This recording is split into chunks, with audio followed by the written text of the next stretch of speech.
досторун же болбосо баягы байланыштарын билбеген кесепетинен созулуп келет да, ошо бала табылбайчы. Ушул жерге дагы биз бул жыйындарды өткөргөндө, терек өткөргөндө эне аталарга да баяндап айтып беребиз. Мектептерге барганда сөзсүз түрдө ошо баланын тегерегинде ким менен дос болгон телефондорун алып баягы ыкчам түрдө тапканга көмөк көргөзгүлө деп.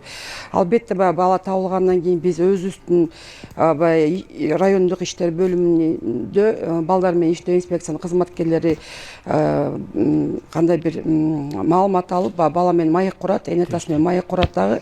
Ошол учурда баягы жакшыртуу жолундагы көмөк көргөзүп жумуштарды алып барабыз. Сиздердин ошол башкармалык эми коомчулуктун баары эле ушундай бир суроо берип өттү болуш керек да. Мен деле бир топ пикирлерди окуп калдым. Анан менде деле ушундай өзүмдө жеке жаран катары ушундай суроо пайда болду да. Ошо кызматкерлер табышты, ички иштер органдарынын кызматкерлери. Анан аны балким балдар кордук көрүп жүргөндүр. Бул учурда балким кордук көргөн тараптарга кайра балдарды алып барып кайра салып берип атабыз дегендей кетти. Бул сөзсүз түрдө биз мисалы ошо аныкта баланы тапкандан кийин сөзсүз түрдө биз баягы ведомство аралык кызматташтыгыбыз бар да, биз сөзсүз түрдө ошо салттык өнүктүрүү башкармасына, билим берүү башкармалыгына маалымат беребиз. Баягы район деңгээлинде соцзащитага, анан мугалимдерге маалымат беребиз, ошо балдар көзөмөлгө алган деп. Албетте жоголгон балдардын баары жакшы шартта жашаган балдар эмес.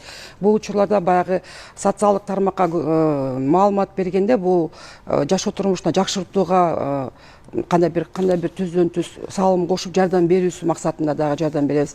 Албетте баягы качып кеткен баланын негизги үй шартын изилдейбиз. Анан сөзсүз түрдө бул жерде баягы ведомство аралык жардам берген муктаждарын, артыкчылыктарын карап жардам бергенге көптөгөн иштерди алып барабыз деп айтсам болот.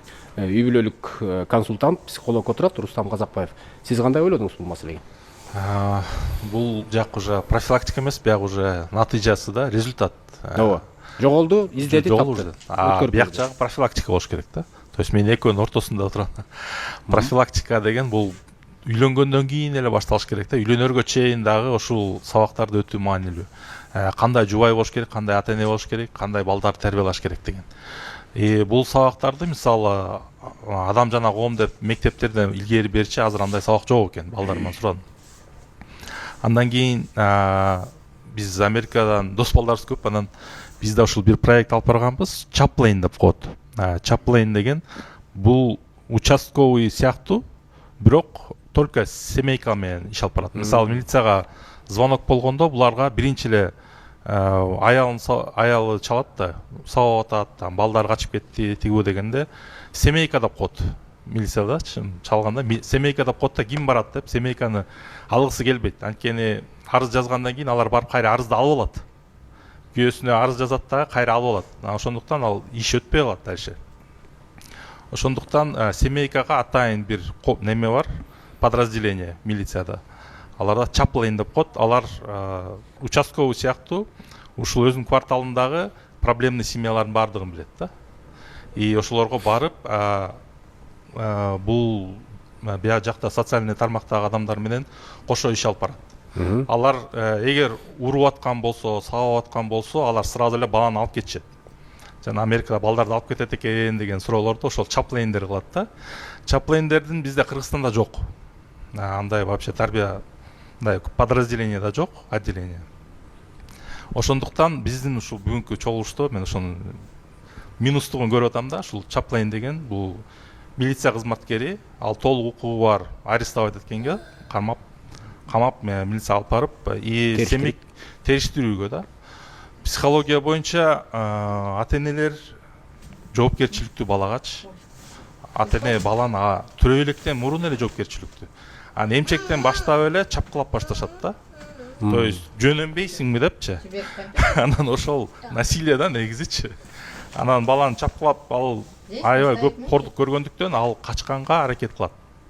Урдаганга акча, бул мисалы качып аткан балдардагы акча урдаган үйдөн же достор телефонуң начар экен, сен кемсинтип койгон. Кемсинтип койгон, ал деген барып жакшы телефон алгысы келет дагы.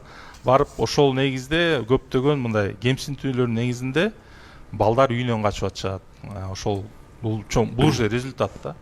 Биз профилактикалык иш алып барышыбыз керек. Профилактикалык иш алып баруу үчүн атайын программа керек. Негизи бул иштетилген программалар бар. Азыр мында ар кандай фонддор жазып атышат программалар, бирок Министерство образованиядан өтпөй атат. анткени мектеп программасына жанагы ыйман сабагы деген сыяктуу киргизгенге аракет кылып атышат.